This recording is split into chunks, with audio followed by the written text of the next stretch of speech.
Hey gardeners, Amy here with Garden Up. Today we're going to discuss what happens when a tree is planted incorrectly.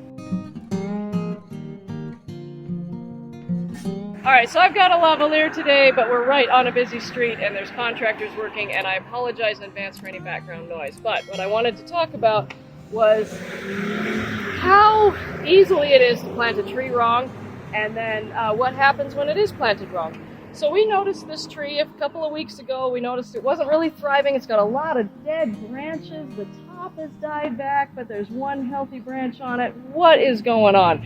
So the first thing I look at when I find a tree that's not doing well is check the base. You want to look for that root flare. If you cannot see the roots flaring, then it's probably planted too deep, and that causes a whole bunch of problems for trees. I also suspect that the roots are probably girdling and in the shape of a pot. Not sure. We're going to find out. Basically, what this client decided is we're going to dig it up. We're going to look at it. If it can be salvaged, we will salvage it. If not, it's going to be more efficient to just replace it and get a new tree. And unfortunately, that's probably the direction we're going to have to go. But we got to dig it up to be sure. So let's get started on that.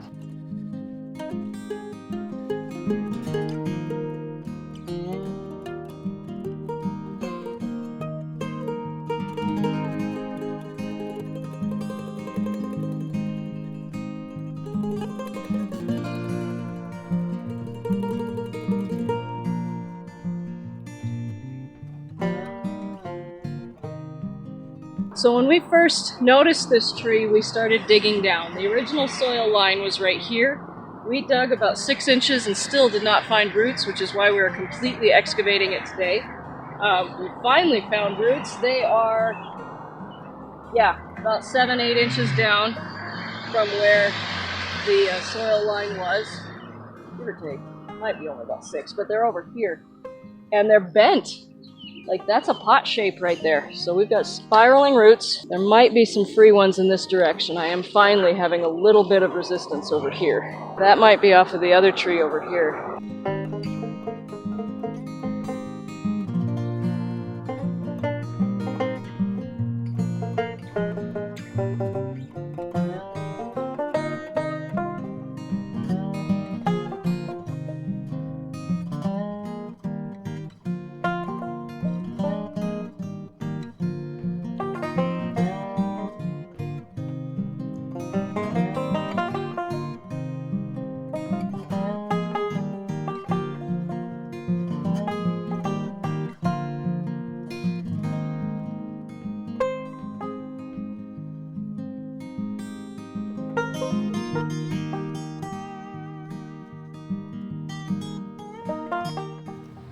This root came from all the way down here, went straight up and is wrapping around. So I'm going to take that one and pull it free. This is where the root flare is, and this is where it was planted. This is where it should have been planted, was right here. Yeah, so this one that's growing straight up, I think I'm going to go ahead and take out. So that's the wrong direction. Oh, it's growing straight up. Right. It's going to keep doing that. So I'm gonna get all of this dirt from in here out of there. Okay. Oh yeah, so there's a crosser right here. See right in there. There's two crossing like this. So one of those should come. This one's crossing and wrapping and all over the place. So guess what, baby? Let me take that out of there. See if I can follow it. I need to take it out farther back. Oh, because it's just going to come back and do it again. Well, it's still kind of crossing, rubbing on that one. I see. You basically want to do the same thing to the roots as you do to the top. If there's something crossing and rubbing, it's not going to end well. Stub. Who did this? That wasn't our pruning. Neither was this. I think we've about got it. Look at this. This is crossing this root, this root, this root, and this root. Right, okay. Right? So I'm going to take it out. These are coming up, but we might be able to retrain those. Yeah, I think the roots are fine. It was just too deep. Let's put some water in the holes. Okay, not all of it though. That's perfect. Now here's the fun part. We have to get the roots out around your little volcano mound that you made. So we've got the roots spread out. We're still gonna have to kind of, here's this, good, okay, good. This is exactly right. It feels like it's standing so high, but this is the soil grid. Right there. This is perfect. Just going to kind of spread them out in all directions.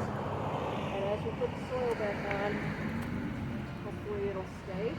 It's looking good. I think we can save it.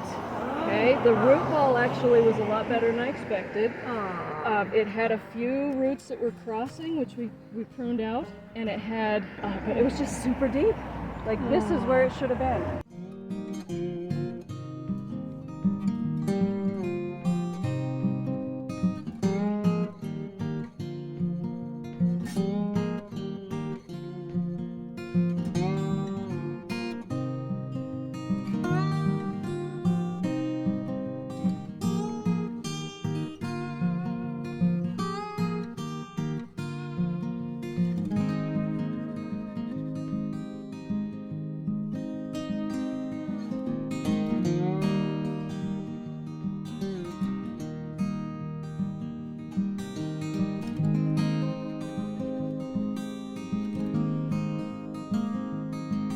The last thing I'm doing is taking out dead growth. I'm not taking out anything that might be alive, but I am checking by means of checking for wicks.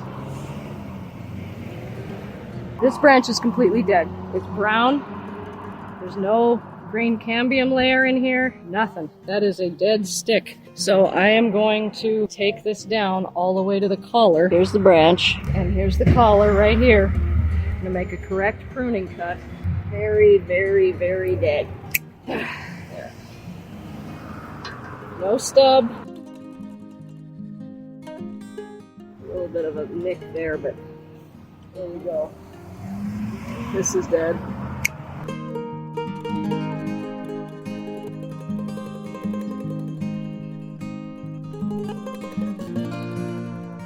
So you can see how important it is to plant your trees correctly from the beginning. It really is just vital to the long-term health of the tree.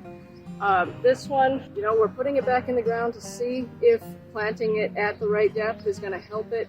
It already does, just from when we pulled the soil back from a few weeks ago when we found it. It already looks better than it did. So I have some hope that this will recover. But the central leader has died. So we're going to have to do some serious pruning on this one to retrain a new leader. It's going to be a long road to recovery for this tree. We could have just taken it out and put in a new tree, and that, you know, would have been a quick fix, but hopefully this is more efficient and less expensive for the client, because this was a several-year established tree and you can't replace it with something that's this size. So rather than lose all of that growth, let's try to keep this one. I am going to be doing a lot more videos on root washing. I've seen so many plants. For some reason this year, there's a whole bunch of plants that have died, that we're digging up. They're from new clients and ones that we've had for years. We're digging up and finding root balls that are still in the shape of the pot that they came in. Always done by professional landscapers too, which is one of my biggest pet peeves, is the way that the professionals that say they're professionals plant stuff for you. I'm going to do a whole video soon ranting about professionals and the stuff that they do when they're charging you an arm and a leg to do it. It just drives me nuts. Anyway, but that's it for today, guys. Thank you so much for watching. I hope you learned something and that this video was valuable to you. If it was, remember to hit like and subscribe and all the things. And on that note, I will see you in the garden.